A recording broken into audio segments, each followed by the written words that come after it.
오늘 참회 기도문에 밤고개라고 하는 용어를 여러분들이 보셨을 텐데 아마 우리 대구 지역에 아니신 분들은 목사님이 밤고개가 뭔 말이요 하고 이제 그렇게 얘기하실 수 있는데 아마 지금은 내당동 소재의 밤고개 우리가 하루에도 여러분들이 또 볼일차 시내로 가실 때 아마 그지만 이 밤고개를 넘어가지 않겠나. 밤고개인지 밤고개인지를 제가 문득 생각하니까 인터넷에 한번 찾아봐야 되는데 늘 습관적으로 밤고개라 그래서 아주 이따 예배 마치고 연세 많으신 어른한테 대구 출신자 한번 물어봐야 되겠습니다만은 근데 여하튼 내당동 소재 밤고개에 넘다 보면은 우리 오른쪽에 애락원이라고 하는 나환자들을 수용했던 애락원이 있습니다. 지금도 있습니다. 그 애락원에는 지금은 생존해 계시는 분들이 한 10명에서 지금은 20명도 채 남아있지 않. 옛날에는 수백 명이 그게 집성촌을 이루어서 살아셨던 것으로 그렇게 알고 있습니다. 그 애락원 안에는 애락교회가 있고요. 또 애락병원이 있습니다. 그래서 애락병원은 지금도 우리 일반 사람들도 진료를 보긴 하지만 그게 애락병원은 주로 피부병, 그러니까 나환자들을 위한 병원이었기 때문에 그게 약은 우리가 일반 사람들에게 알려지기를 피부병으로 이런 계통으로 가서 처방을 받으면 약이 좀 뭐랄까요? 독하다, 약이 좀 진하다 하는 그런 이야기를 듣습니다. 아무튼 대구 이 애락원에는 지금은 이제 우리가 달구볼 대로가 되어가지고 대구 시내를 관통하는 큰 길이 되었습니다. 그러나 선교사들이 우리 대구에 틀을 잡던 140~150년 전에는 아마 거기는 대구 토성에서 벗어나가지고 상당히 외곽 지역이었다. 그러니까 야산과 비슷한 곳에 그곳에 이제 선교사들이 나환자들을 수용을 해가지고 나환자들을 치료했던 곳이 지금의 그 밤고개 내당동에 있는 애락원이다. 그렇게 여러분들이 보시면 됩니다. 옛날에는 나환자들이 왜 그렇게 많았을까요? 여러분 여수에 가면 애양원이라고 하는 너무 유명한 나환자들을 수용했던 그런 애양원이 있습니다. 여러분 손양원 목사님 아시죠? 손양원 목사님이 시무했고 또 거기서 시무하시다가 잡혀가지고 감옥에도 가시고 일제시대에 독립운동도 하고 애국운동을 하시다가 많은 어려움을 겪었던 손양원 목사님. 두 아들을 동시에 그때만 하더라도 뭐 요즘 부금 갈 정도로 굉장히 좌익, 우익에 대한 그런 이념의 싸움이 해방 이후에 많았기 때문에 그래서 두 아들을 동시에 잃게 되어지는 그런 아픔을 가졌던 손양원 목사님. 그래서 유명한 영화 사랑의 원자탄이라고 하는 그 영화가 그런 것을 배경으로 해서 나온 우리 한국의 오래된 영화가 있습니다. 여수 지역뿐만 아니고 제가 기억에 제가 어릴 때 자랄 때는 제가 영천 멀지 않은 곳에서 자랐는데 제가 살던 그 동네에도 거기서 외딴 곳에 강을 건너고 다리를 건너가지고 산 밑에 아주 그 집성촌을 이루면서 살던 나환자들이 있었습니다.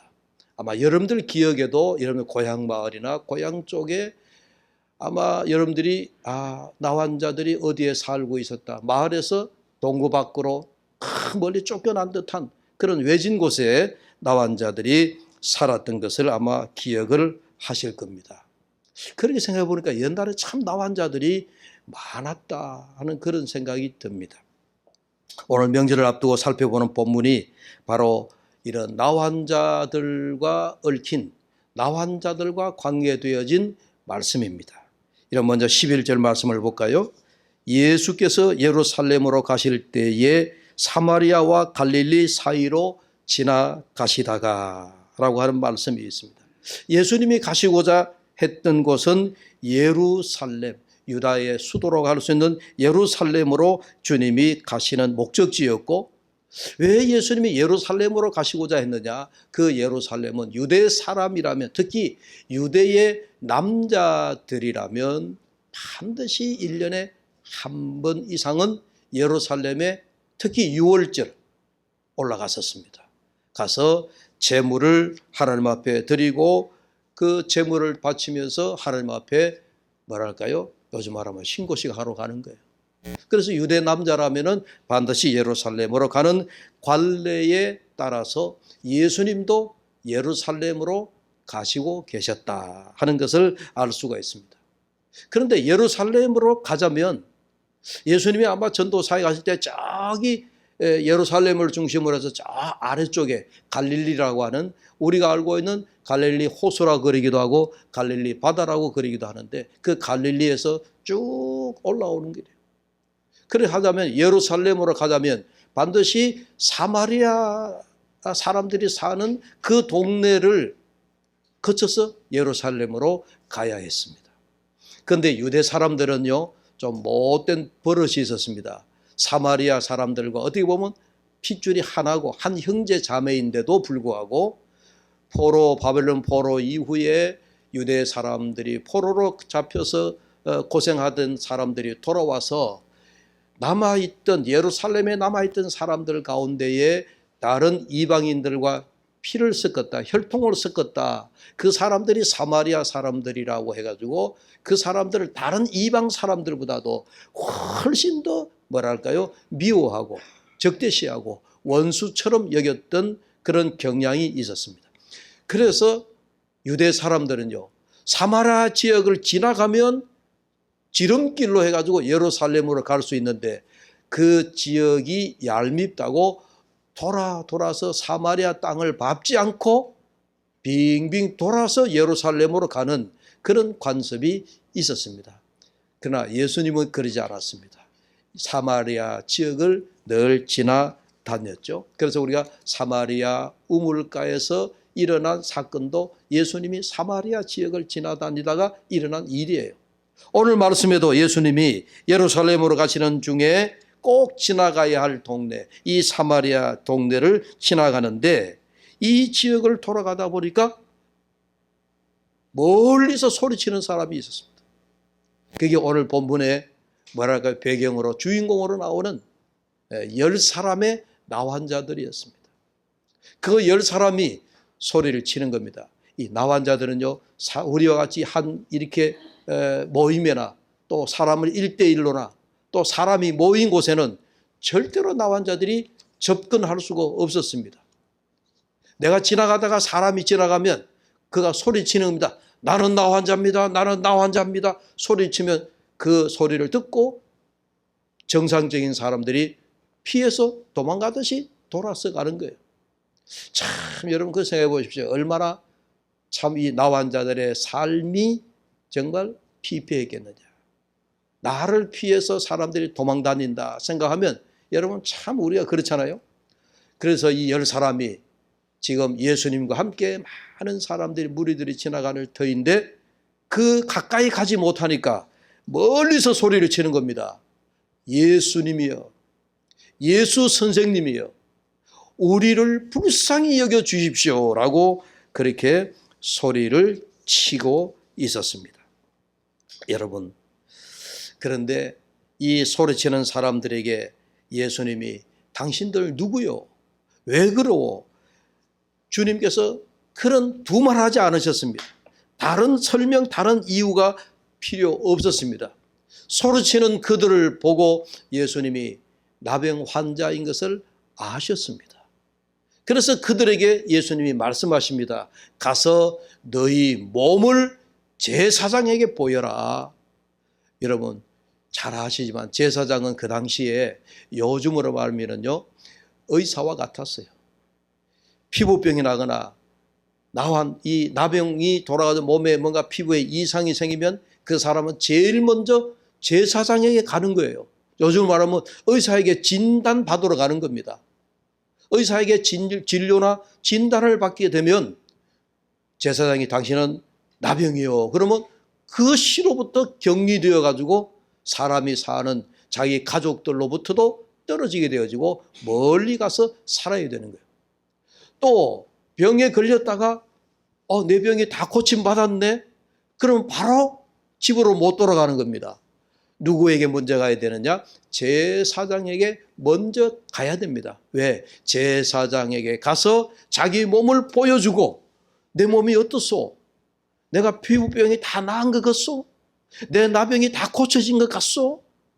제사장이 보고 너는 이제 깨끗하다 선언해주고 진단을 그렇게 해줘야만이 이 사람이 자기가 살던 곳으로 자기 가정으로 자기 삶의 자리로 돌아갈 수가 있는 겁니다. 그래서 예수님이 그 유대 사회의 관습에 따라서 이 나환자 10명을 제각기 너희 제사장에게 가서 너희 몸을 보여라 그 말씀을 하셨던 거예요. 그래서 이들이 생각하기에 따라서 주님이 네 병이 깨끗하여질지어다. 오늘 우리가 기도하는 것처럼 네 모든 질고가 예수 이름으로 물러갈지어다. 내 몸이 깨끗하게 되었네. 자기 몸을 확인하고 그리고 내 병이 고침받았네. 그러고 난 다음에 내 병이 고침받았구나. 그러고서는 뭔가 그 다음 행동을 액션을 취해야 될 터인데 이 10명의 나환자들은요. 예수님이 하시는 그 말씀에 따라서 곧장 그들의 제사장에게로 달려간 거예요.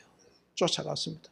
성경에 보면 예수님의 말씀을 듣고 그들이 제사장에게로 가는 길에 그들의 모든 나병이 치료받았다. 그렇게 했습니다.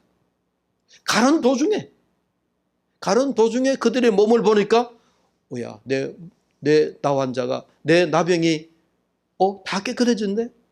내 피부가 어린아이처럼 피부가 깨끗해졌네. 아마 그렇게 놀랐을 거예요. 아마 그들의 자기들의 몸을 보면서 자기들도 순간적으로 얼마나 감격했을까. 여러분 병 고침 받고 난 다음에 그 질병으로부터 자유함을 얻고 난 이후에 여러분들이 그 기쁨, 그 감격, 여러분 말할 수 없는 그런 넘치는 기쁨을 여러분들이 경험해 본 적이 있으신가요? 병원에 몇 달을 입원해 있다가 수술을 마치고 고생하다가 이런 몸이 이제 의사가 당신은 이제 완쾌되었으니 내일 날짜로 퇴원하시오. 그러면 여러분 얼마나 기쁜 거예요. 아마 이 나환자들이 그런 그 기쁨으로 고향으로 달려갔습니다. 자, 그런데 여기까지는 우리가 얘기가 동일한데 각기 10사람이 자기 고향으로 달려가던 중에 9명 중에 한 사람. 몇 사람요? 한 사람. 그 한 사람이 그것도 성경에 공교롭게도 사마리아인이다. 그렇게 했습니다. 그 한 사람 사마리아 그 사람이 자기 마을로 달려가단 말고 되돌아서서 예수님에게로 달려갔다. 예수님에게로 달려갔습니다. 그리고 예수님의 발치 아래 엎드려서 이 돌아온 한 사람이 감사를 표시한 거죠. 여러분 오늘 9명의 사람과 한 사람, 아마도 이 9명 돌아오지 않았던 이 9사람은 유대인이 아니었을까. 성경에는 유대인이란 말은 없지만 아마 그건 통상적으로 그들이 유대인이었다 이렇게 생각이 되고요. 한 사람만이 사마리아인이다라고 하는 그 표현을 봐서 그 돌아온 사람 사마리아인과 대조해서 그 9사람은 유대 사람이었음이 틀림이 없습니다. 상당히 대조적입니다. 유대 사람들은 내 병 고침을 받고 내 피부가 깨끗해졌다라고 하는 사실을 알고 기뻐하고 감격했지만 그 감격을 안고 그들은 그대로 자기들이 살던 고향으로 자기들의 가족의 품으로 돌아갔습니다. 여러분 15절과 16절을 한번 볼까요? 자, 15절의 말씀입니다. 제가 읽습니다. 그 중에 한 사람이 자기가 나은 것을 보고 큰 소리로 하나님께 영광을 돌리며 돌아와 예수의 발 아래 엎드려 감사하니 그는 사마리아 사람이라. 그렇게 했습니다. 자, 보십시오. 10사람이 모두 예수님의 은혜로 그들의 병 고침을 받았습니다. 그러나 한 사람만이 받은 그 은혜를 깨달았습니다. 9사람과 한 사람, 오늘 이 대조적인 이 두 그룹에 있어서 여러분 그 차이가 뭘까요? 이들의 갈림길이 뭐였을까요? 9명은 돌아오지 않았는데 돌아온 그 한 사람은 예수님과 함께 관계를 지속할 수 있었다라고 하는 사실. 10사람이 함께 받은 은혜는 우리가 말하기 보통 이걸 우리가 보편적인 은혜라고 얘기합니다. 하나님이 우리 사람들에게 모두 우리가 동일하게 내리는 은혜가 있습니다. 자연적인 보편적인 은혜도 있고요. 예수 믿으면서 우리가 하나님으로부터 받는 모든 보편적인 은혜가 있습니다. 이걸 우리가 은혜의 보편성이다 그렇게 이야기를 합니다. 하나님께서는 사람을 차별하지 않고 모든 사람에게 동시에 또 함께 주시는 이 은혜, 이것이 우리가 은혜의 보편성입니다. 여기 10사람은 그런 은혜를 동시에 함께 받은 자들입니다. 그러나 여러분, 이러한 은혜의 익숙함이라고 하는 것이 하나님이 누구에게나 다 동일하게 은혜를 보편적으로 주시니까 라고 하는 이러한 생각, 이런 은혜의 보편성 때문에 우리는 그 은혜에 매우 익숙해 있다는 거예요.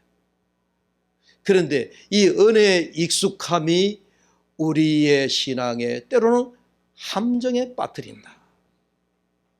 우리로 하여금 이 은혜의 익숙함 때문에 함정이 우리의 신앙을 매너리즘에 빠지게 만들고요. 때로는 타성에 적게 하고 때로는 더 나아가서 우리에게 영적 게으름으로 몰아넣습니다. 보십시오, 여러분. 우리가 살기 어려울 때는 하나님 앞에 몸부림칩니다. 그러다가 살만하게 되어지면 이제 하나님의 은혜를 점점 잊혀져 갑니다. 마치 하나님이 주신 은혜는 내가 당연히 받는 것이다 생각하고 하나님의 은혜는 당연한 것으로 여기고 마치 권리로 여기고 우리가 하나님의 은혜를 잊어버리고 영적 타성에 젖을 때가 많습니다. 여러분, 하나님이 우리에게 주시는 은혜는 절대적으로 여러분 그냥 주시는 게 아닙니다. 여러분, 제가 말씀을 준비하다가 이 나환자 우리 대구의 에라군이 또 생각이 났지만은 또 갑자기 영화 한 편도 여러분 나환자와 관련된 영화 여러분 뭐 많이 있지만은 그 가운데 워낙 유명한 영화가 하나 있습니다. 그게 벤허라고 하는 영화입니다. 여러분 고전 영화이지만 다 보셨죠? 이 벤허라고 하는 영화는요, 원래 원작 소설이 그 유다 벤허라고 하는 그 소설을 영화한 것인데, 이 영화를 가끔씩 이제 우리가 이렇게 뭐 명절 때나 이렇게 명화로 보게 되어지는데요, 생각보다도 이 영화가 굉장히 오래되었더라고요. 미국의 헐리우드 영화가에서 4차례나 제작이 되었답니다. 제일 첫 번째 제작 단계가 1906년, 7년 아주 오래전에 이 영화가 첫 번째로 제작이 되었고, 그러다가 2016년에 4번째로 현대판 배너 영화가 제작이 되어져서 그 중간중간 여하튼 그 시대에 맞게끔 4차례나 벤허라고 하는 영화가 제작될 정도로 이 소설은 너무 유명하고 이 영화는 너무 유명합니다. 그런데 이 영화를 보면서 마지막에요, 벤허라고 하는 주인공이 억울한 누명으로 이렇게 노예 상선을 타고 힘들게 그렇게 하다가 나중에 돌아와서 자기의 그걸 풀어가는데, 그러나 그런 그 일련의 모든 영화 내용보다도 돌아와서 보니까 자기가 찾는 어머니도 보이지 않고 자기 누이 동생도 보이지 않았어요. 왜? 어머니와 누이가 나병에 걸려가지고 그 당시에 나환자들이 살던 동굴 같은 곳에 집성촌을 이루어서 살아가는데, 그 영화에서 보여주는 그 동굴, 그 엄청 우리가 비현실 세계 같아요. 너무너무 정말 비참한 현실. 거기에 자기 어머니와 누이가 살고 있다는 걸 알고 그 동굴을 찾아서 나환자들만 있는 그곳을 찾아가는데, 그런데 놀랍게도요, 그 영화의 마지막 마무리될 쯤에 예수님의 십자가 사건이 생깁니다. 그 십자가 사건이, 예수님의 십자가를 달릴 때 여러분 기적이 일어나는 거예요. 그 나병으로 그 어두운 침침한 동굴 속에서 살아가던 어머니와 누이가요, 나병에서 치료함을 받습니다. 그 여러분 영화 다시 한번 보십시오. 참 기적이 일어나는 거예요. 야, 하나님이 이런 기적도 베푸시는구나. 아무튼 오늘 10명의 나환자, 오늘 성경 본문에 나오는 이 10명의 나환자가요, 모두가 그들의 치료받음에 감격했지만 치료를 받은 후에 예수님과의 관계를 유지한 사람은 한 사람, 사마리아 사람이었습니다. 9명은 나병만 고침받았습니다. 소위 병만 나았습니다. 그러나 돌아온 한 사람은 병도 고침받고 예수님과의 관계도 연속적으로, 지속적으로 예수님과의 관계가 회복되었다 하는 사실이에요. 오늘 여러분 보십시오. 이 돌아온 한 사람을 향해서 예수님이 마지막으로 선포하시는 말씀이 너의 믿음이 너를 구원하였느니라. 돌아온 한 사람에게만 예수님께서 구원의 마침표와 같은 선언을 하십니다. 관계의 완성을 이루었다라고 하는 그런 말씀입니다. 병고침을 넘어선 하나님과의 인격적인 관계, 인격적인 교제, 영원한 복을 누리게 된 사람은 그 돌아온 한 사람이었습니다. 9명도 병을 고침받았지만 그들은 병만 고침받은 거예요. 여러분, 우리는 육신의 병만 치료받을 것이 아니라 우리는 우리의 영육 간에 하나님과의 관계가 끊이지 않는 영혼의 온전한 구원이 이루어지기를 주의 이름으로 축복합니다. 구원은 한 사람이 변화되고 회복되는 과정입니다. 즉 하나님과의 관계가 열리기 시작하는 겁니다. 예수님께로 돌아온 한 사람이 이 사람의 놀라운 변곡점의 시작이라고, 그 놀라운 과정에 들어왔노라고 예수님께서 구원을 선포해 주시는 겁니다. 우리도 지난 날을 돌아보면 우리가 받은 은혜의 순간순간이 참 많았습니다. 때로는 예배를 드리다가, 때로는 예배 중에 찬송을 부르다가, 주님 앞에 기도를 올려드리다가, 때로는 하나님의 말씀이 성경을 우리가 읽고 묵상하다가 말할 수 없는 마음에 감동이 밀려오고 찡한 순간이 있고 나도 모르게 눈물이 흐르고 하나님이 나에게 은혜를 주셨구나, 하나님이 나에게 삶의 기적을 베푸셨구나, 하나님께서 나를 여기까지 인도하시고 고치셨구나. 그런 순간순간들이 우리에게 얼마나 많았는지 모릅니다. 오늘 9명의 고침받은 나환자들을 다시 한번 여러분 생각해 보십시오. 문제를 해결받고 병고침을 받고 응답을 받았는데 우리도 이 9명과 같이 병만 고침받는, 내 삶의 문제만 해결되는 그 자리에 우리가 머물고 있지 않는가 하는 말입니다.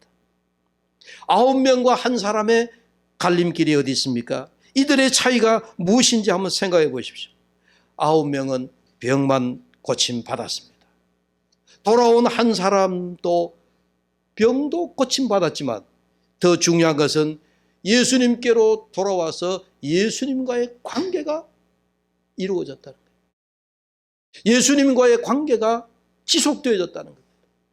예수님과의 관계가 끊어지지 아니하고 연속적으로, 지속적으로, 아마도 이 사마리아 이 한 사람, 돌아온 이 한 사람 그 이후에 아마 그런 예수님을 다 길에서 따라다녔을런지 모릅니다.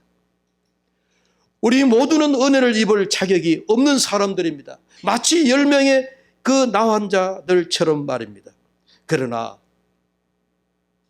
뜻밖의 우리에게 은혜가 어느 순간 찾아왔습니다. 뜻밖의 은혜가 우리에게 임했습니다. 기대도 하지 않았던 내가 예수님을 만나서 그 만남 후에 주님이 내게 주신 은혜가 너무도 가분했습니다. 여러분 그렇지 않습니까?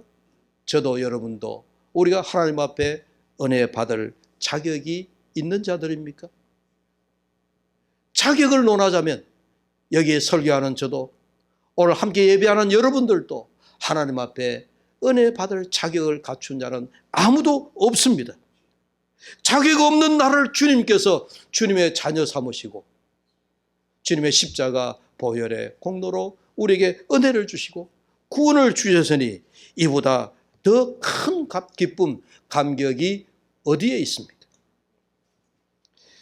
그런데 이런 은혜를 받은 우리가 왜 퇴화하는 사람들처럼 시간이 지나면 지날수록 우리는 주님의 은혜를 잊고 사느냐?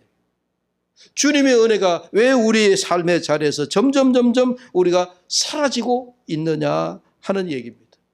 왜 주님의 은혜가 우리에게서 소멸되어지고 있는가? 더 나아가서 왜 나는 변화되지 않는가? 왜 나는 9명의 나환자들처럼 병 고침만 받기를 원하고 기도 응답받기만 바라고 문제 해결되기만 바라고 주님과의 관계는 이걸로 끝이다.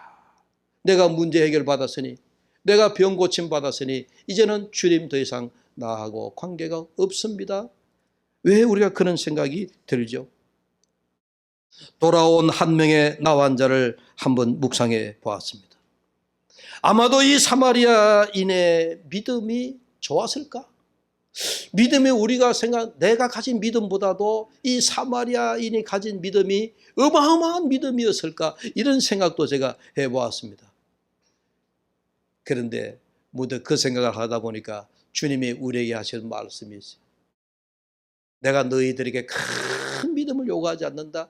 우리에게 주님이 너희에게 겨자씨만한 믿음만 있어도 그랬습니다.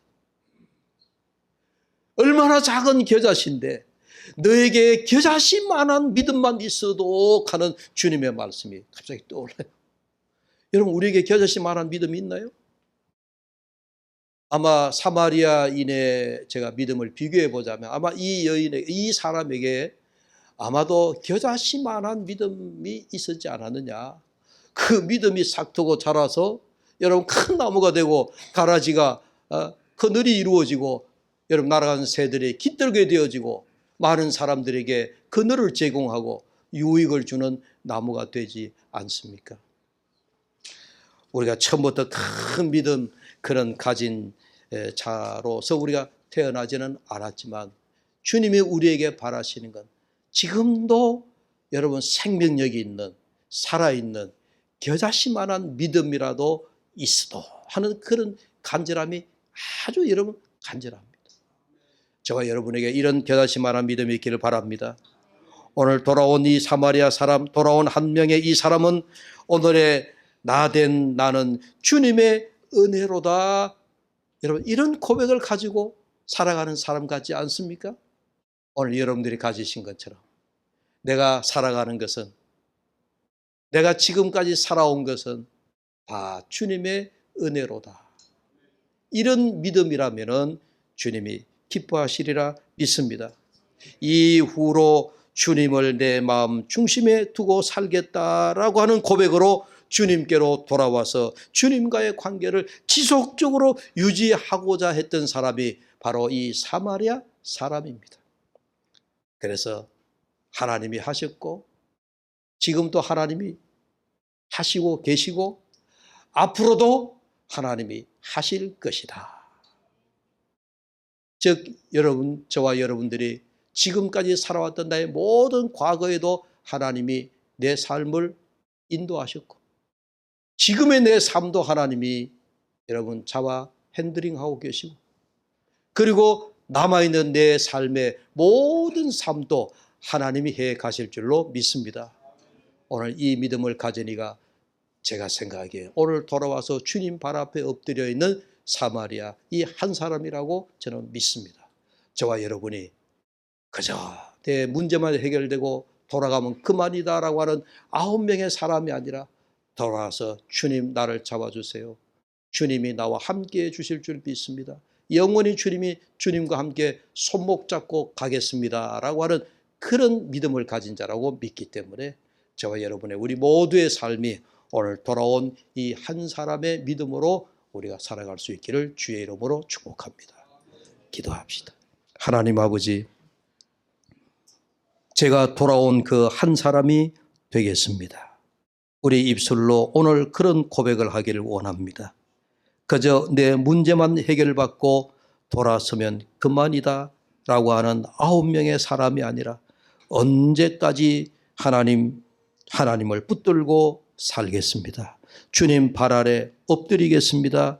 믿음으로 고백하는 돌아온 한 사람이 우리 모두가 되게 하여 주시옵소서.